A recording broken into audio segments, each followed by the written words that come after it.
Good morning plus two class. बेटे आज हम हमारा जो चैप्टर है भक्ति सूफी परंपराएं इसको कंटिन्यू कर रहे हैं। हमने खान कहा के बाहर तक यहाँ तक पढ़ा था पहले वाली वीडियो में जो परसों मैंने आपके पास भेजी थी। अब आगे है उपमहाद्वीप में चिश्ती सिलसिला। चिश्ती सिलसिला चिश्ती के बारे में हम यहाँ पढ़ेंगे। 12वीं शताब्दी के अंत में भारत आने वाले सूफी समुदायों में चिश्ती सबसे अधिक प्रभावशाली रहे। जो सूफी समुदाय थे उनमें चिश्ती जो थे वो सबसे ज़्यादा शक्तिशाली रहे थे। इसका कारण यह था कि उन्होंने न केवल अपने आप को स्थानीय परिवेश में अच्छी तरह डाला, परिवेश का मतलब है वातावरण में, जो वहाँ का वातावरण था, अपितु भारतीय भक्ति परंपरा की कई विशेषताओं को भी अपनाया। यानी कि वो भारत के अकॉर्डिंग ही अपने आप को ढाल लिया उन्होंने। चिश्ती का खान कहा में जीवन, यानी उनका जीवन कैसा था। खान कहा सामाजिक जीवन का केंद्र बिंदु था। हमें शेख निजामुद्दीन औलिया की खानकाह के बारे में पता है, जो उस समय के दिल्ली शहर की बाहरी सीमा पर यमुना नदी के किनारे गियासपुर में था। यहाँ कई छोटे छोटे कमरे और एक बड़ा हॉल था जिसको जमात खाना कहा जाता था, जहाँ सहवासी और अतिथि रहते थे और उपासना करते थे। सहवासियों में शेख का अपना परिवार, सहवासी का मतलब कि जो साथ में रहते थे लोग, और सेवक और अनुयायी थे। शेख एक छोटे कमरे में छत पर रहते थे जहाँ वह मेहमानों से मिला करते थे। आंगन एक गलियारे से घिरा होता था और खानकाह को चारों ओर से दीवार घेरे रहती थी। एक बार मंगोल आक्रमण के समय पड़ोसी क्षेत्र के लोगों ने खानकाह में शरण ली। ये बेटे आपको चिश्ती सिलसिला जो था, यानी चिश्ती जो समुदाय था, उनके बारे में आपको बताया गया है। तो यहाँ एक सामुदायिक रसोई लंगर फुतूह बिना मांगी खैर पर चलती थी। बिना मांगी खैर का मतलब जैसे हमारे यहाँ जैसे बोल देते हैं दान, जिसको मांगा नहीं जाता, लोग अपनी मर्जी से देते हैं।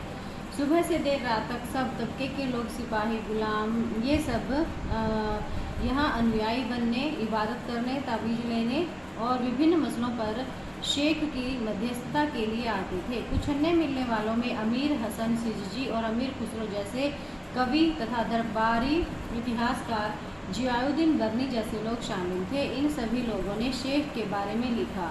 शेख के सामने झुकना, मिलने वालों को पानी पिलाना, इस तरह के जो काम है, इस तथ्य के घोतक हैं कि घोतक का मतलब इसकी तरफ संकेत करते हैं कि स्थानीय परंपराओं को आत्मसात करने का प्रयत्न किया गया।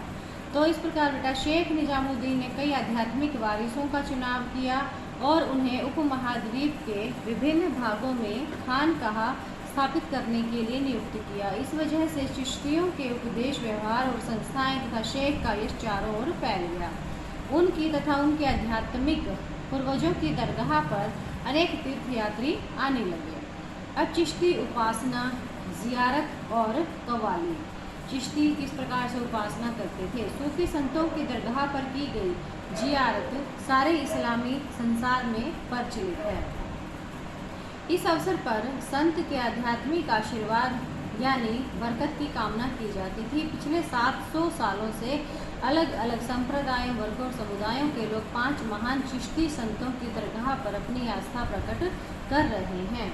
तो जैसे ये जो दे रखे हैं आपको 5 इनके बारे में, इनमें सबसे अधिक पूजनीय दरगाह ख्वाजा मोइनुद्दीन की है, जिन्हें गरीब नवाज कहा जाता है। ख्वाजा मोइनुद्दीन की दरगाह का सबसे पहला किताबी जिक्र 14वीं शताब्दी का है। यह दरगाह शेख की सदाचारिता और धर्मनिष्ठा तथा उनके आध्यात्मिक वारिसों की महानता और राजसी मेहमानों द्वारा दिए गए परश्रय के कारण लोकप्रिय थी। मोहम्मद बिन तुगलक पहला सुल्तान था। ये ध्यान रखना बेटा कि ये ऐसा पहला सुल्तान था जो इस दरगाह पर आया था। किंतु शेख की मज़ार पर सबसे पहली इमारत मालवा के सुल्तान गियासुद्दीन खलजी ने 15वीं शताब्दी के बाद बनवाई। चूँकि यह दरगाह दिल्ली और गुजरात को जोड़ने वाले व्यापारिक मार्ग पर थी, अनेक यात्री यहाँ आते थे। 16वीं शताब्दी तक आते आते अजमेर की यह दरगाह बहुत ही लोकप्रिय हो गई थी। इस दरगाह को जानने वाले तीर्थयात्रियों के भजनों ने ही अकबर को यहाँ आने के लिए प्रेरित किया। अकबर यहाँ 14 बार आया, कभी तो साल में 2-3 बार, कभी नई जीत के लिए आशीर्वाद लेने अथवा संकल्प की पूर्ति पर या फिर पुत्रों के जन्म पर, यानी कि कोई ना कोई ओकेजन पे वह जरूर वहाँ पे आता था जो अकबर था। उन्होंने यह परंपरा 1580 तक बनाए रखी। प्रत्येक यात्रा पर बादशाह दान भेंट दिया करते थे। जैसे कि आपको पता है कि जो बड़े बड़े लोग वहाँ पे आते थे तो वहाँ दान तो जरूर वो देते थे, जिनके ब्यौरे शाही दस्तावेजों में दर्ज हैं। उदाहरण के लिए 1568 में उन्होंने तीर्थ यात्रियों के लिए खाना पकाने हेतु एक विशाल देग दरगाह को भेंट की। उन्होंने दरगाह के अहाते में एक मस्जिद भी बनवाई। नाच और संगीत भी जियारत का हिस्सा थे, खास तौर से कव्वालों द्वारा प्रस्तुत रहस्यवादी गुणगान, जिसमें परमानंद की भावना को उभारा जा सके। सूफी संत जिक्र का मतलब ईश्वर का नाम जाप, या फिर समा श्रवण करना, समा का श्रवण करना मतलब सुनना, यानी आध्यात्मिक संगीत को महफिल के द्वारा ईश्वर की उपासना में विश्वास रखते थे। चिश्ती उपासना पद्धति में सभा का महत्व इस तथ्य की पुष्टि करता है कि चिश्ती जो थे स्थानीय भक्ति परंपरा से जुड़ गए थे। वो लोग चिश्ती जो लोग थे। भाषा और संपर्क। अब हम पढ़ेंगे कि भाषा और वो लोगों से संपर्क कैसे करते थे। न केवल सभा में चिश्तियों ने स्थानीय भाषा को अपनाया, अपितु दिल्ली में चिश्ती सिलसिले के लोग हिंदवी में बातचीत करते थे। बाबा फरीद ने भी क्षेत्रीय भाषा में काव्य रचना की, जो गुरु ग्रंथ साहिब में संकलित है। कुछ और सूफियों ने लंबी कविताएं मसनवी लिखी, यानी लंबी कविताओं को क्या कहते थे? मसनवी, जहां ईश्वर के प्रति प्रेम को मानवीय प्रेम के रूपक के द्वारा अभिव्यक्त किया गया। उदाहरण के तौर पर मलिक मोहम्मद जायसी का प्रेमाख्यान पद्मावत पद्मिनी और चित्तौड़ के राजा रतन सेन की प्रेम कथा के इर्द गिर्द घूमता है। उनकी आजमाइश प्रतीक है आत्मा की परमात्मा तक पहुंचने की यात्रा का। अक्सर खानकाहों में समा के दौरान ऐसे काव्यों का वाचन होता था, यानी इस तरह की कविताओं को वहाँ पे सुनाया जाता था। सूफी कविता की एक भिन्न विद्या की रचना बीजापुर कर्नाटक के आसपास हुई। यह दक्खनी में लिखी छोटी कविताएं थी, जो 17वीं-18वीं शताब्दियों में इस क्षेत्र में बसने वाले चिश्ती संतों द्वारा रची गई थी।